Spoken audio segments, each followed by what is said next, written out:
Ugh. Uh, well, I didn't shave. I know the resolution on this camera is not the best, but you could just see me a little grizzly. I went 4 days without shaving, and nothing horrible happened. No, I usually shave every day, even if it's like a little part of my face. So here I pose you the question. Last night I watched the 50 best moments of the Harry Potter movies. But considering, they had a long line of movies, 7 movies, and they split the 7th one into 2 parts. What is your favorite Marvel movie moment? For me, I would say, well, I'm an Iron Man and Spider-Man kind of guy. I like the fact that Iron Man's just like Batman. He's a self-made superhero. And Spider-Man's the kid you don't expect to be a superhero, but he's, a superhero. He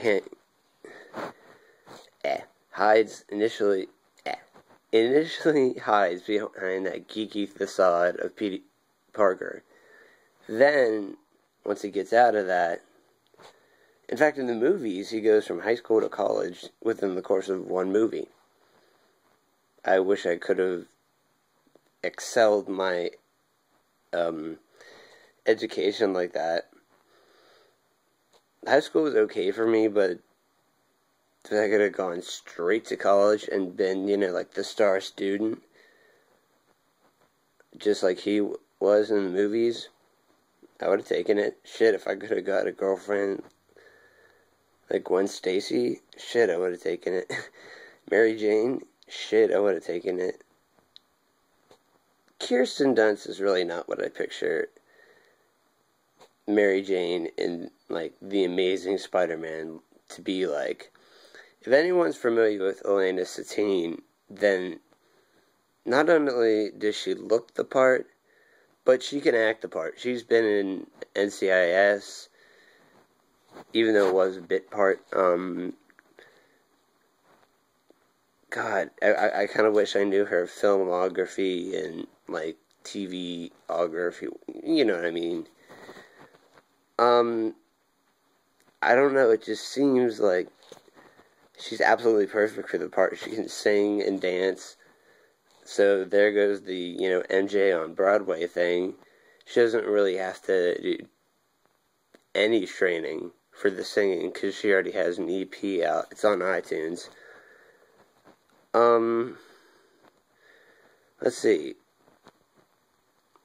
What do I do when I'm bored because it's morning? Well, 9/11. Ever since the regular 9/11, that's been a very unlucky time.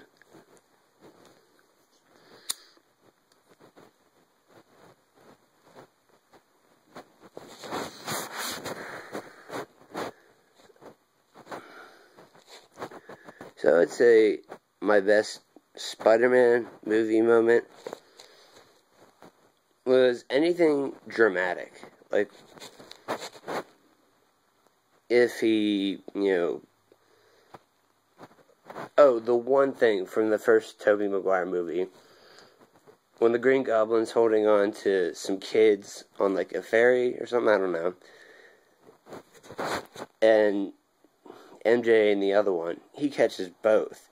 I think he gives, like, let me start over. He puts the ferry on some, like, cargo boat, then goes for Mary Jane. He nearly misses, but he gets her. That's definitely my favorite Spider-Man moment so far. For Iron Man, I don't know, it's like a 3-way toss-up between the end of the first movie where he just says, I'm Iron Man. Like, just ballsy, and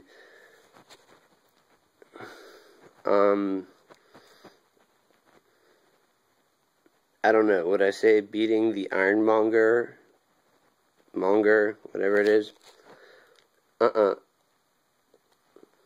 I think it's yet to come.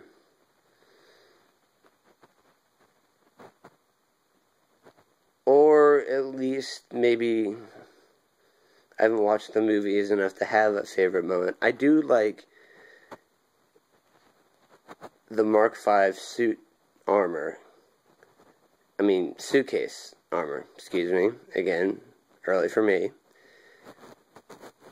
I thought that it was great because in the comics, he carried the armor pieces, the helmet, the boots, in a suitcase. The suitcase didn't transform into armor.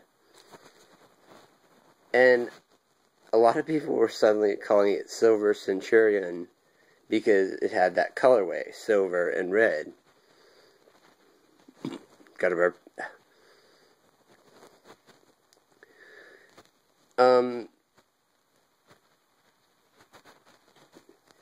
And yeah, Whiplash got rammed by the car and didn't get any broken bones or anything. I mean, you can be as muscly as you want, but still, getting hit by a car is going to affect you.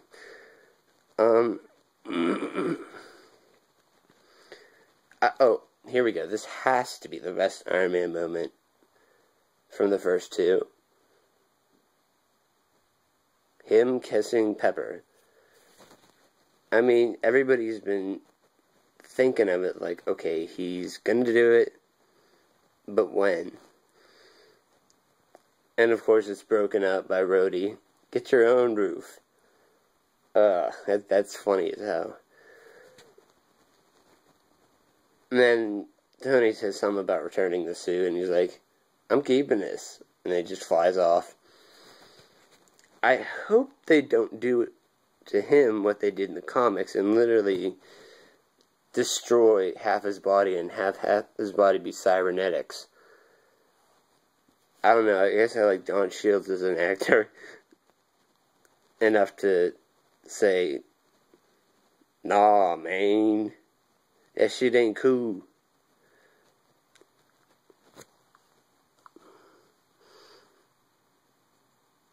For the life of me, I thought I had a hole in my tooth. Well, so when Pepper Potts and Tony Stark kiss at the end of Iron Man 2, that's my favorite Iron Man moment to date. And when Spider-Man put that fairy on the cargo ship and saved Mary Jane, that's my favorite Spider-Man moment. Now, I know the new Amazing Spider-Man with Andrew Garfield is going to be so much better. Of course, they fucked with the suit, making huge, well, not huge, but I would say huge for the fans, little tweaks. But the cool thing is, I mean, they're doing little things like, close-up shots on the web slingers and, showing you, like, pretty much how they work. It's as simple as pushing something. I mean, it's not really any more difficult than that. And then when they're attached to the web cartridges, it's, push and pull, and the web cartridges get yanked out, and it shoots out. I have no idea whether they're gonna have him go through different kinds of web shots, like, with the exception of the web whip thing. I know in Edge of Time that was a new power, but I don't know. I do remember the probable reason as to why they're going with web slingers. I mean, one, first of all, is obvious because that's what he had in the comics. But the other one is they said that scientifically you would have to have the webs being generated on your upper arm instead of right on your wrists. So I guess that's like, a huge amount of points off for the Tobey Maguire, Peter Parker. And the interesting thing to me is that, okay, we get to see him and his first love, Gwen Stacy, but, and he doesn't immediately go to Mary Jane, but will she die? Is he gonna, shoot some webs and then crack her spine? I know, spoiler, but I ate spoilers for breakfast. And then I spread spoilers on it. Drink some spoiler juice. Burned myself a spoiler toaster. And I put out this spoiler cigarette. You can hear that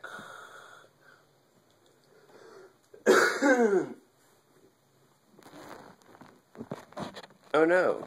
Dun dun dun dun dun dun.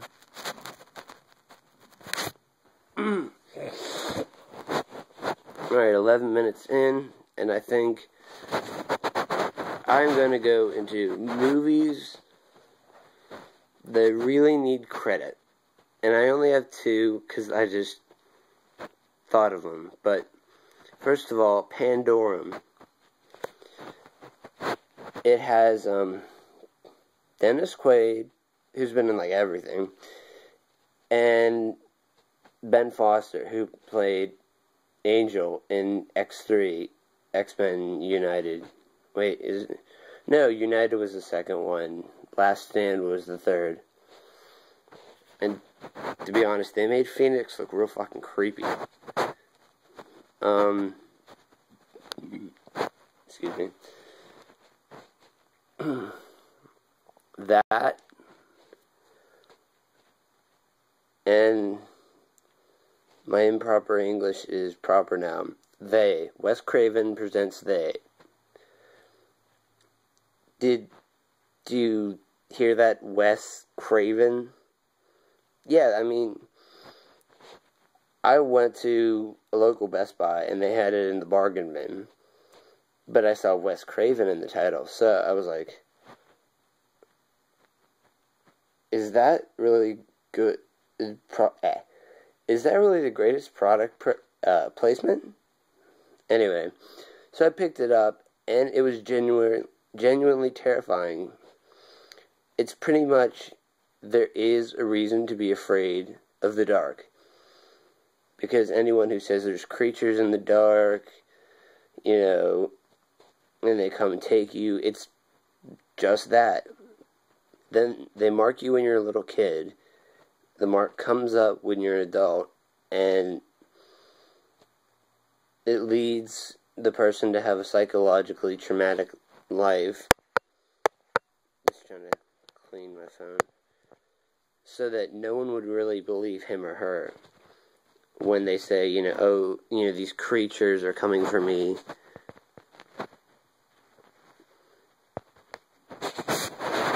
And third movie.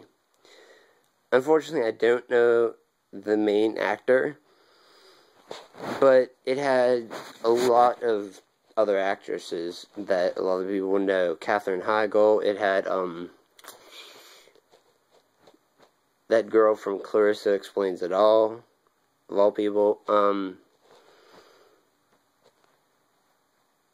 And it had Emmanuel Shrieky.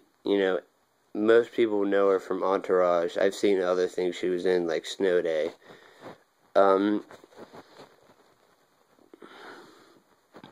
Excuse me.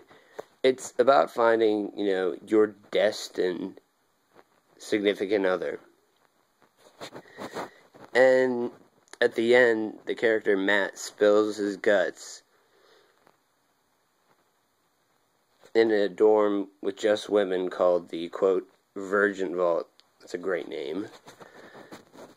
And they're all for, they all want him, but he's not happy unless he finds his, quote, cosmetic destiny. If I get time,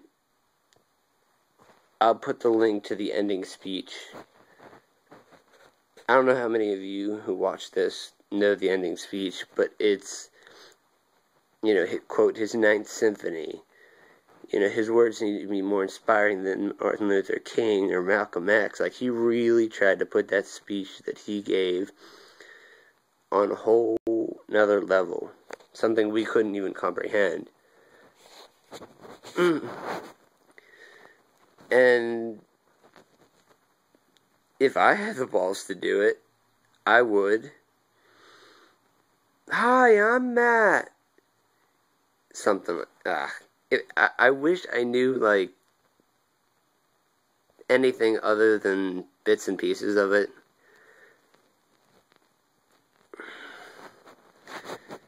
But like I said, you should go check out the movies. 100 Girls. I'm forgetting. Wes Craven presents They. If there's another one, for some reason, it's the one with Laura Reagan. And Pandorum. Pandorum's a great psychological thriller, and I guess that's where I get my kicks. Psychological thrillers and psychological horror movies. Not just the physical ones. So I guess that's why Paranormal Activity and what's it called? The Fourth Kind, Fake or Real, whatever, got me, because they don't actually show the creature. And if they do, I'm quite surprised, because it's been a long time since I've seen both. So, peace out. I gotta go. I gotta lay down, my back's pissing me off.